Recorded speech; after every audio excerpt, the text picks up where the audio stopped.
Hello everyone, I'm Dr. Prachee Kulkarni, fertility specialist, Ferty9 Fertility Center, Banjara Hills. Today I will talk about endometriosis. What is endometriosis? What are the symptoms of endometriosis? How to diagnose endometriosis? And what precautions patients should take.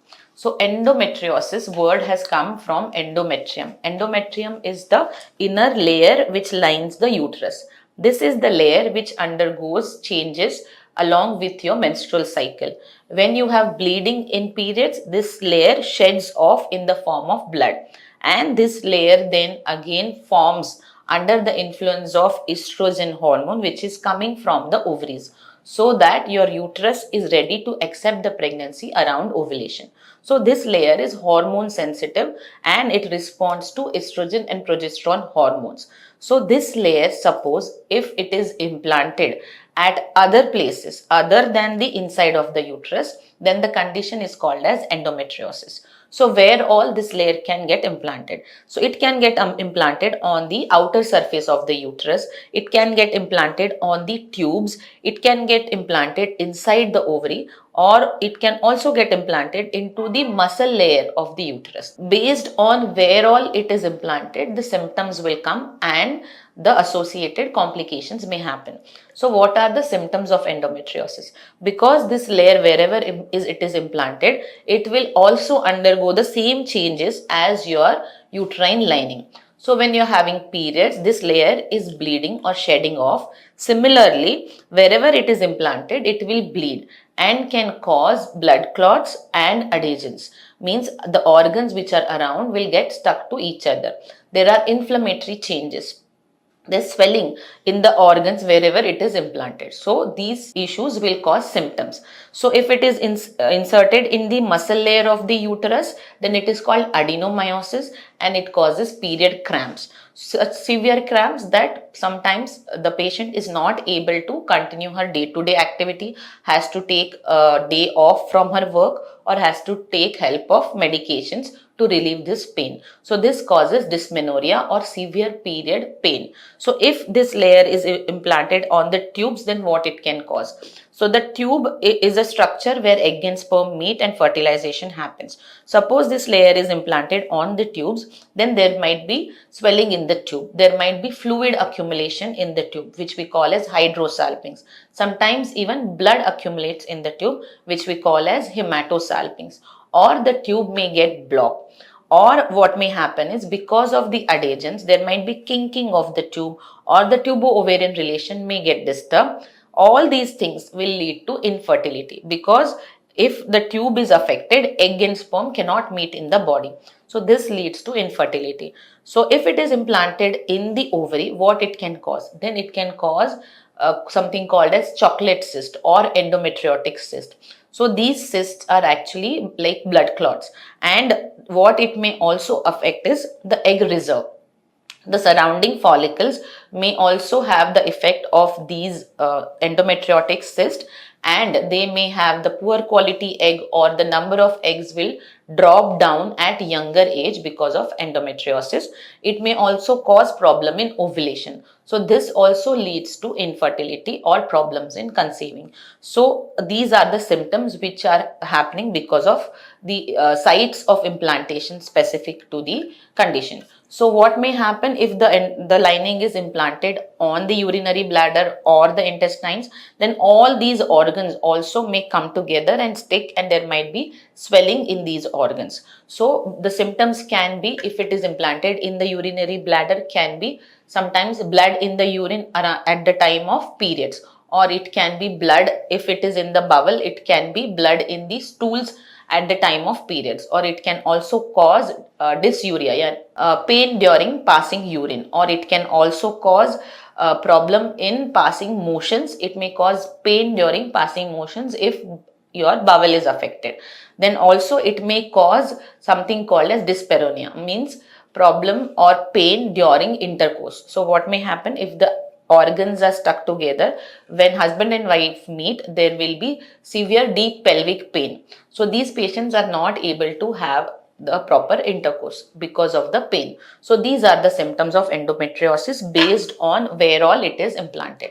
So now how do we diagnose endometriosis? So far it was like patients were suffering for almost 7 to 8 years till they are given the diagnosis of their symptoms or their infertility as endometriosis, because it was not easy to diagnose endometriosis on ultrasound scan.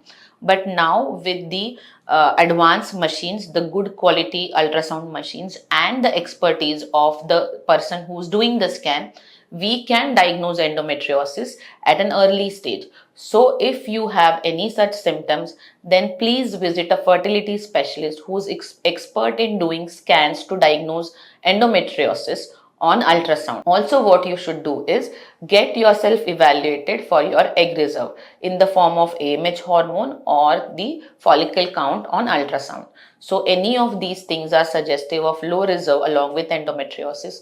You should go for fertility treatment earlier so that you will have pregnancy with your own eggs, because endometriosis may cause severe symptoms as the time goes on, and it may also lead to a higher grade of the disease which may complicate the issues further.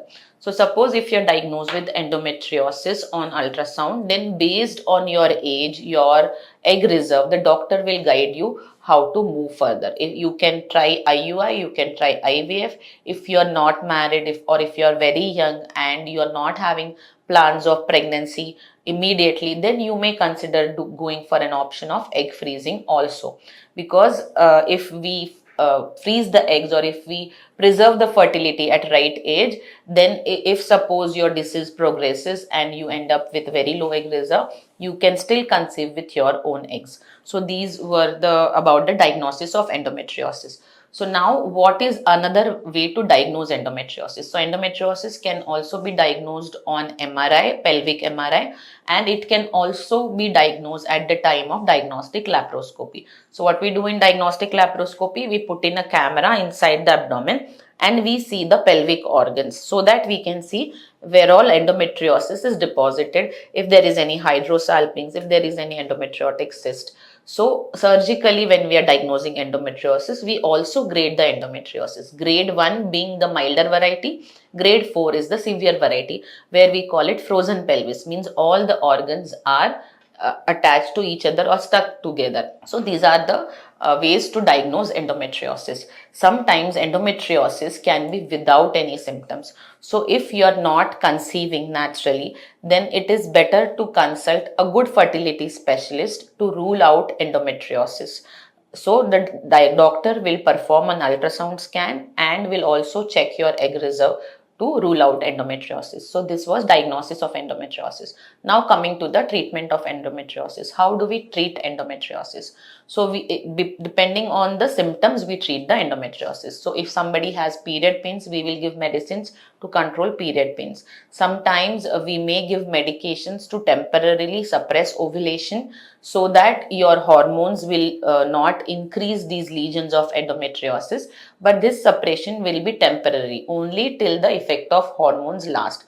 So these can be in the form of injections of agonist depots, or it can be in the form of tablets which are related to hormones. So it will suppress the endometriosis lesions. Sometimes you may also be asked to go for surgery for endometriosis, but surgery for endometriosis is only for specific patients where the disease is very severe, causing very severe symptoms like severe dysmenorrhea or very heavy bleeding or having very huge endometriotic cyst. And also when you're planning for surgery, surgery should be done by an expert or senior doctor who's expert in endometriosis surgery, so that the disease can be completely removed in one surgery. And also you have to discuss fertility preservation options with your doctor for future fertility, because sometimes because of the endometriosis also the reserve is on the lower side, and after surgery we see even if we take precautions, the egg reserve might further drop down. So before surgery, it is either important to finish your family, like have pregnancies before your surgery, or if you're not planning pregnancy, then at least preserve your eggs or preserve your embryos If you are going surgery, then after surgery you should plan your pregnancy immediately within 3 to 6 months. So if your pregnancy is not happening within 3 to 6 months, then you should immediately go for the ART treatment like IUI and IVF based on your doctor's consultation. Because if the result falls further, it will be more difficult to conceive with your own gametes. So there are some tips for endometriosis patients. Do not ignore your period pain. Get yourself evaluated by an expert who is expert in diagnosing endometriosis on ultrasound. Get your egg reserve checked by AMH and follicle count on ultrasound. If it is affected, then you should discuss with your doctor your options for fertility preservation. Medicines can help patients of endometriosis by suppressing the body hormones, but long-term medical treatment may have some effects. Surgery also has to be done by an expert and only when it is indicated. If you still haven't conceived, then immediately after surgery you should plan for pregnancy and you should move on to fertility treatment like IUI and IVF earlier so that you can conceive with your own eggs. So this was about endometriosis. I'm Dr. Prachee, fertility specialist, Ferty9 Fertility Center, Banjara Hills. Thank you.